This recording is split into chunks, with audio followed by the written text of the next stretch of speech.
Morning. Last class हम लोग देखे थे डिफरेंशिएशन का थोड़ा सा इंट्रोडक्शन, तो उससे संबंधित इसका थ्योरेटिकल पार्ट है किसी फंक्शन या फलन का अवकल ज्ञात करने की जो गणितीय प्रक्रिया या क्रिया होती है उसे अवकलन या इंग्लिश में डिफरेंशिएशन कहते हैं।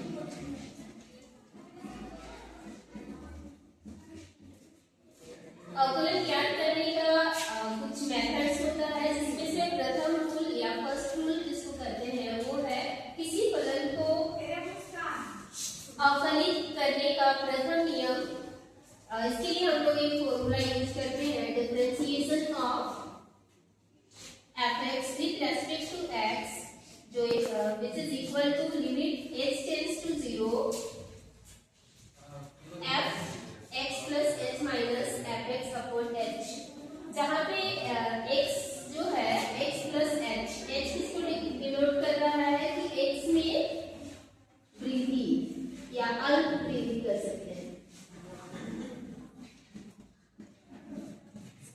h is the increase in x या अल्प वृद्धि। इस तरीके से हम फर्स्ट रूल में डिफरेंशिएशन करने के लिए यूज करते हैं। सपोज हमारे पास कोई एक फंक्शन है y इक्वल टू fx और y का जो वैल्यू है ये x है, तो इसको हम लोग फर्स्ट रूल से सॉल्व करेंगे। y first rule of differentiation,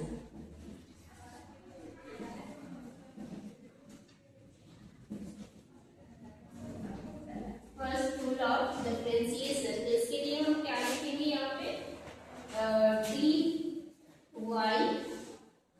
by dx is equal to d of fx upon dx होगा।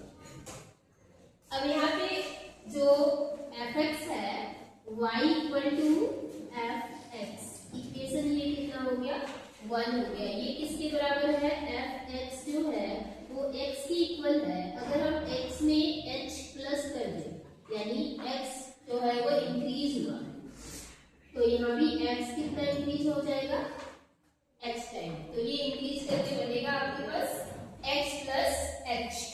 तो इसको फॉर्मूला में अब हम लोग सब्स्टिट्यूट करेंगे। फॉर्मूला क्या होता है, ये है फॉर्मूला डिफरेंशिएशन ऑफ किसी भी फंक्शन यानी fx।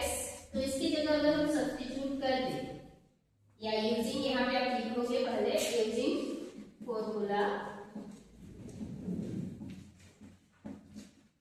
तो यहाँ कितना हो जाएगा, and substituting the values limit h tends to 0 f x plus h का वैल्यू कितना है x प्लस h है और fx का वैल्यू क्या है x है, नीचे में कितना h। तो आप इसको देखेंगे x एक पॉजिटिव में है एक नेगेटिव में है, तो ये कैंसिल आउट हुआ और बचेगा कितना limit h tends to 0 h divided by h, cut के कितना हो गया 1। तो अब हम इसको फिर क्या लिखेंगे, लिमिट h टेंड्स टू 0 और इधर आ गया 1, यानी इस फंक्शन का जो क्या फंक्शन था x dx अपॉन dx, इसका डिफरेंशिएशन कितना आया फर्स्ट रूल से। यहाँ पे देखेंगे आप ध्यान देंगे तो h टेंड्स टू 0 का मतलब क्या है कि जो h का वैल्यू है वो इंक्रीज करते करते किधर जा रहा है 0 की तरफ। h टेंड्स टू 0 का मतलब 0 नहीं है, h not equal to 0, it means h का जो वैल्यू है वो धीरे धीरे बढ़ते बढ़ते 0 की तरफ जा रहा है, ना कि इक्वल टू 0। और लिमिट सब्स्टिट्यूट हम लोग वहां करते हैं जहां पे वेरिएबल होता है, यहाँ तो कोई वेरिएबल बचा नहीं, वेरिएबल क्या था x था, इसलिए हम लोग लिमिट सब्स्टिट्यूट करने का हमारे पास कोई ऑप्शन नहीं है, जिसका आंसर क्या हो जाएगा 1 होगा। तो यहाँ हम लोग अब कंक्लूजन देखते हैं, तो dx by dx का आंसर कितना आ गया 1, यानी डिफरेंशिएशन ऑफ कोई भी फंक्शन, अभी लास्ट क्लास में हम लोग देखे थे पावर n जो होता है वो क्या देता है with respect to x n x to the power n minus 1। कैसे, इसको देखते हैं, इसमें पावर कितना है x का, n की जगह 1 था, वही अगर n की जगह 1 सब्स्टिट्यूट कर देंगे तो ये क्या बनेगा dx अपॉन dx और इधर बनेगा 1 और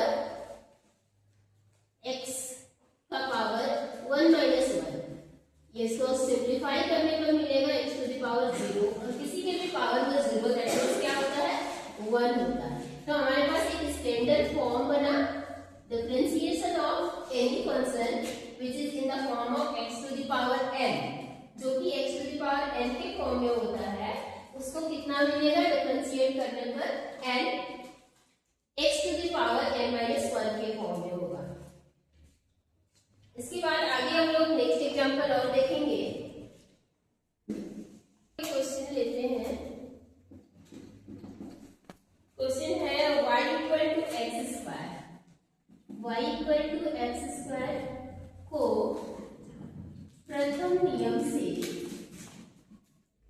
हल करें।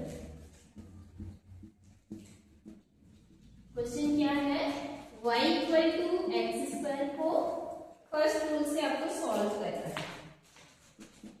तो सॉल्यूशन क्या है होगा इसका, देखते हैं। हमारे पास आंसर क्या है, y इक्वल टू क्या है, एक्स स्क्वायर, ये गिवन है, तो इसको ले लिए इक्वेशन नंबर 1। तो y फर्स्ट रूल,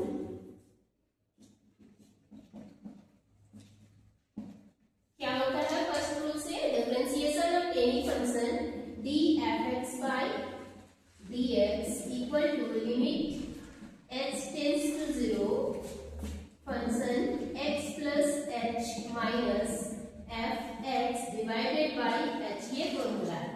तो इसमें सब्स्टिट्यूट करने के लिए हमको ये सारे टर्म्स चाहिए। तो पहले हम लोग y कितना दिया हुआ है, एक्स स्क्वायर, y किसके बराबर होता है, y इक्वल टू होता है एफ एक्स। तो इस इक्वेशन में हम लोग क्या लिखेंगे, left side f x equal to कितना, एक्स स्क्वायर। अब क्या निकालेंगे, एफ एक्स प्लस एच, क्यों, क्योंकि ये हमारे फॉर्मूला में हमें नीड है, इसका जरूरत है, इसलिए हम लोग क्या करेंगे, इस x की जगह अभी क्या लिखे, x प्लस एच। तो इधर भी क्या लिखेंगे, x प्लस एच लिखेंगे, किसकी जगह पर, तो x की जगह पर। तो ये क्या हो जाएगा, x प्लस एच का होल स्क्वायर। इसको दोनों को मिला के हम ले लेंगे equation number 2।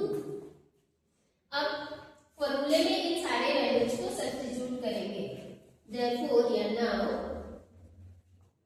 f x differentiation of f x with respect to x equal to क्या होगा, limit x tends to 0 f x plus h। इसका वैल्यू डायरेक्ट लिखते हैं, कितना होगा, ये है ना इसका वैल्यू, x प्लस h का होल स्क्वायर माइनस कितना, एफ एक्स, इसका वैल्यू क्या है, एक्स स्क्वायर। तो यहाँ हो जाएगा माइनस में एक्स स्क्वायर, इधर क्या है, h है।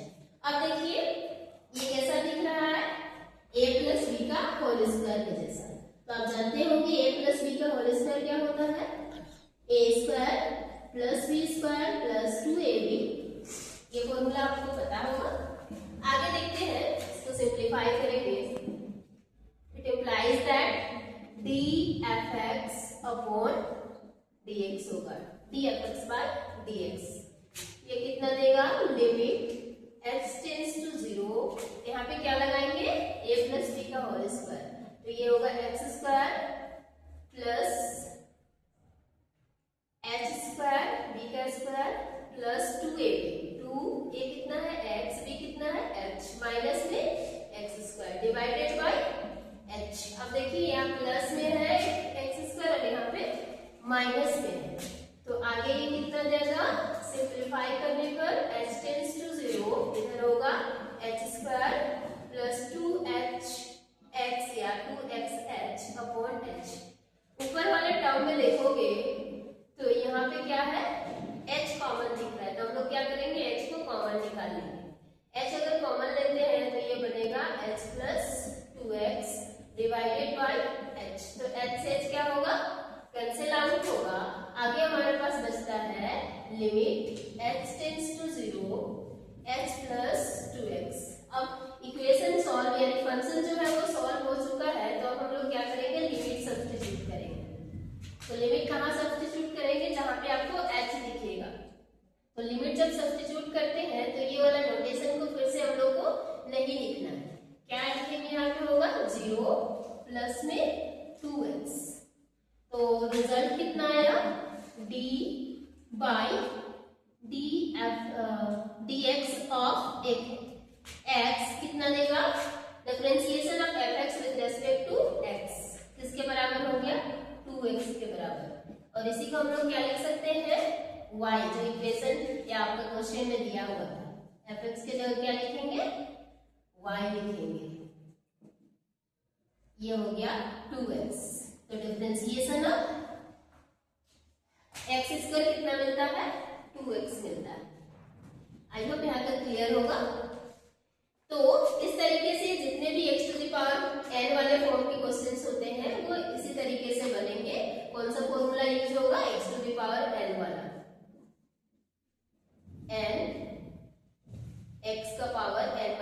1। तो ये पहला मेथड था। इससे रिलेटेड आप कुछ क्वेश्चंस ट्राई कर सकते हैं फर्स्ट रूल से बनाने के लिए। क्वेश्चंस में थोड़ा सा चेंजेस कर दें। आपका क्वेश्चन क्या रहेगा, y = x² + 2। तो इस क्वेश्चन को कैसे बनाएंगे हम लोग, देखते हैं इसको कैसे बनाते हैं। यहाँ पे सिमिलरली वैसे ही जाना, ये हो गया इक्वेशन 1। तो y = क्या होता है, fx होता है, यानी fx का वैल्यू कितना है, x² + 2। तो fx + h कितना होगा, ये हो जाएगा x की जगह पर, क्योंकि यहाँ x था तो इसकी जगह कितना किया हम, प्लस में h किए, तो इधर भी क्या होगा, प्लस में h होगा, इसका होल स्क्वायर प्लस में 2। अब y फर्स्ट रूल, फॉर्मूला क्या होता है, y फर्स्ट रूल फॉर्मूला हम लोग देखे थे, क्या है formula, differentiation of any function that is fx with respect to x equal to limit h tends to 0 f x + h minus fx divided by h होता है। अब इन सारे वैल्यूज को जो हम लोग लिए थे इक्वेशन, इसको कर दीजिए 2, इसमें से सब्स्टिट्यूट करिए, limit h tends to 0 fx + h का वैल्यू कितना है, ये x + h का होल स्क्वायर प्लस 2, और fx का वैल्यू कितना है, x² + 2। तो नीचे में कितना होगा, h। सिमिलरली इस इक्वेशन को हम लोग सिंप्लीफाई करेंगे तो कितना मिलेगा, लिमिट x टेंड्स टू 0, यहाँ लगेगा a + b का whole square, a² b² 2ab plus 2 minus में है। अब यहाँ देखिए ब्रैकेट लगाना जरूरी है, दोनों टर्म को मिलेगा ना इसलिए, तो ये हो जाएगा -x² और इधर -2 डिवाइड में कितना है, h। अब ध्यान से देखेंगे तो एक प्लस में x² है, एक माइनस में, एक +2 है, एक -2 है, तो ये क्या हो गया, कैंसिल आउट हुआ। तो हमारे पास फिर से ये कितना बचेगा, h टेंड्स टू 0, यहाँ बच रहा है आपका h² 2x + h divided by h, limit h tends to 0, फिर से यहाँ क्या कॉमन आएगा, h कॉमन होगा। अब यहाँ बचेगा कितना, h + 2x divided by h, h से h cancel out, limit h tends to 0 h + 2x। अब हम क्या करेंगे, लिमिट सब्स्टिट्यूट करेंगे, तो लिमिट सब्स्टिट्यूट करने पर कितना मिलेगा, differentiation of fx with respect to x, ये देगा आपको 0 + 2x। फिर से हमारे पास वही रिजल्ट आया जो पीछे आया था, डिफरेंशिएशन ऑफ fx = 2x। क्या, लेकिन यहाँ पे fx सेम था, नहीं था, क्या था यहाँ पर, fx का वैल्यू इधर x² + 2 था। तो आप देख रहे हैं कि इसका रिजल्ट में भी 2x आया, पहले भी 2x आया था। इसका मतलब ये होता है कि जो कांस्टेंट टर्म्स होते हैं, जैसे 2 क्या है, कांस्टेंट है, इसका डिफरेंशिएशन 0 होता है। सो यहाँ पे आपका आंसर क्या हो जाएगा, dy/dx = फिर से आ जाएगा 2x। इस तरीके से फर्स्ट रूल से डिफरेंशिएट किया जाता है। आई होप आपको ये सारा कॉन्सेप्ट क्लियर होगा।